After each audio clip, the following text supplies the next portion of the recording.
Mirë se erdhe në botën ku askush nuk është i pafajshëm. Sekrete shqiptare, vendi ku rrëfimet më të thella, më të ndaluara dhe më të pathëna të shqiptarëve marrin zë. Na bëni subscribe për histori të ndryshme.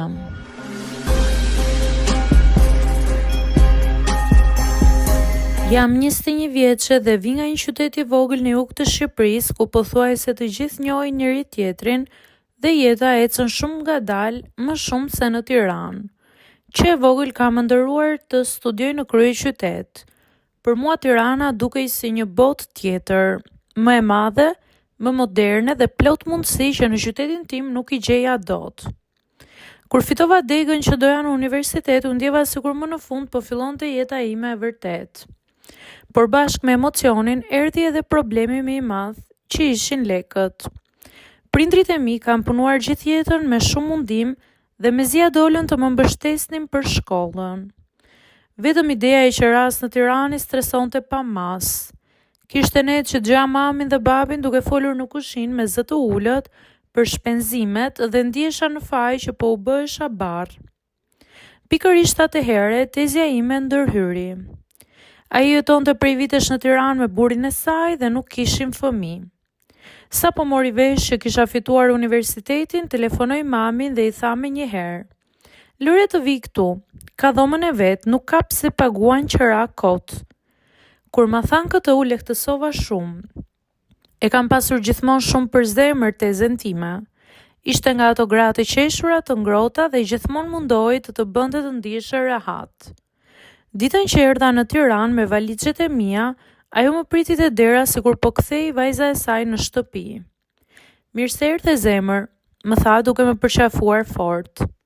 Apartamenti i tyre ishte në një zonë të qetë, jo shumë larg qendrës. Nuk ishte luks, por për mua dukej perfekt. Më treguan dhomën ku do rija dhe sa po hyra brenda më pushtoi një ndjesi qetësie. Dhoma ishte e vogël, por shumë e bukur. Kishte një krevat pranë dritares, një tavolinë studimi dhe pjesa që më pëlqeu më shumë ishte balkoni. Ishte i vogël, por dilte nga rruga kryesore e lagjes dhe mbrëmjeve mund të shihej gjithë dritat e Tiranës. Që natën e parë dola aty dhe i qëndrova gjatë duke parë qytetin. Poshtë dëgjoheshin makina, njerëz që qeshnin dhe zhurma që për mua ishin krejt të reja. Për herë të parë ndjesha larg jetës që kisha njohur gjithmonë.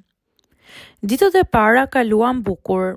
Fillova universitetin, njoha njerëz të rinj dhe gradualisht po mësohesha me ritmin e Tiranës. Tezja kujdesej shumë për mua, më pyeste gjithmonë nëse kisha ngrënë, nëse më duhej ndonjë gjë dhe shpesh më linte ushqim gati kur kthehesha vonë nga fakulteti. Edhe burri i saj sillej shumë mirë me mua. Quhej Arben, 50 vjeç, punonte pothuajse gjithë ditën. Nuk fliste shumë, por duke njëri korrekt dhe i qetë. Në darkë shpesh hanim të tre bashkë dhe flisnim për universitetin apo për jetën në Tiranë. Gradualisht fillova të ndjesha sikur po krijoja një rutinë të re.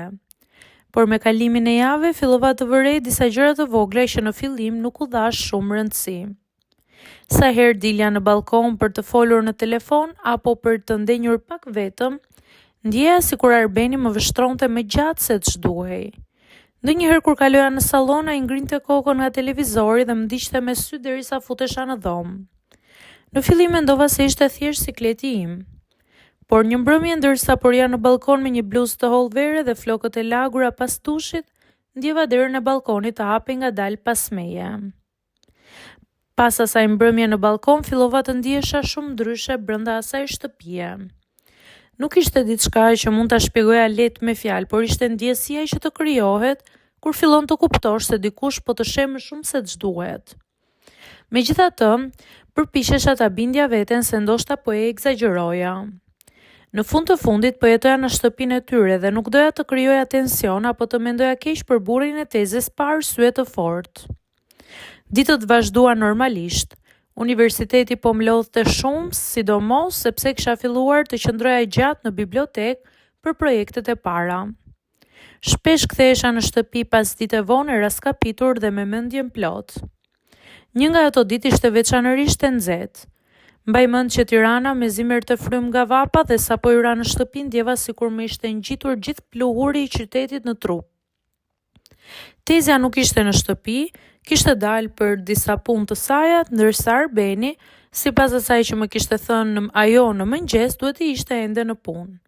Përshëndeta kot nga salloni dhe hyra direkt në dhomën time. Mbylla derën, lash çantën në krevat dhe hyra menjëherë në dush. Uji i ftohtë më qetësoi pak edhe për herë të parë atë ditë ndjeva sikur po merrja frym lirisht. Kur dola, unë bështolla me peshqir dhe fillova të kërkoja rrobat e pastra që kisha lënë të palosura mbi karrige. Dhoma ishte e mbushur me dritën e fortë të pasdites dhe nga nxitimi nuk e kuptova fare që dera e balkonit dhe perdet ishin hapur. Fillova të vishem pa e menduar shumë gjatë.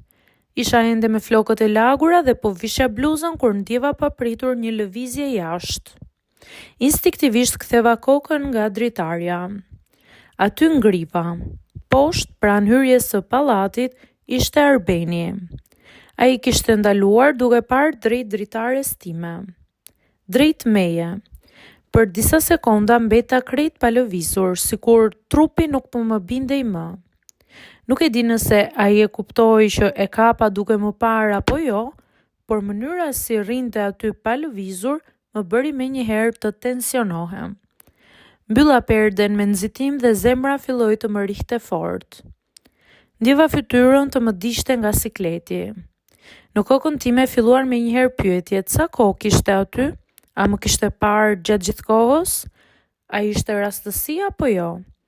U vesha sa më shpejt dhe ula në krevat duke u përpjekur të qetësohesha, por nuk po arria dot. Duart më dridheshin lehtë dhe sa herë dëgjoja ndonjë zhurmë nga jashtë dhomës, ngrija kokën menjëherë. Pak minuta më vonë dëgjova derën e shtëpisë që u hap. Zëri i Arbenit u dëgjua normalisht në sallon, sikur asgjë të mos kishte ndodhur. Kjo më hutoi akoma më shumë. Nuk dija nëse duhet ta haroja krejt atë që pash apo të filloja të shqetësosha vërtet për atë që po ndodhte në atë shtëpi. Por për disa ditë pas asaj ngjarje fillova ta shmang krejtësisht Arbenin sa më shumë që mundesha. Rija më tepër në dhomë, kthehesha vonë nga universiteti dhe mundohesha të mos rija vetëm me të në shtëpi. Por tensioni po më rëndonte çdo ditë më shumë. Nuk isha më rehat në vendin ku flija. Një mbrëmje ndërsa Tezja po përgatiste darkën në kuzhinë vendosa t'i tregoja gjithçka. Në fillim më dridhej zëri nga frika se mos krijoja problem mes tyre, por nuk duroja dot më atë ndjesi ankthi.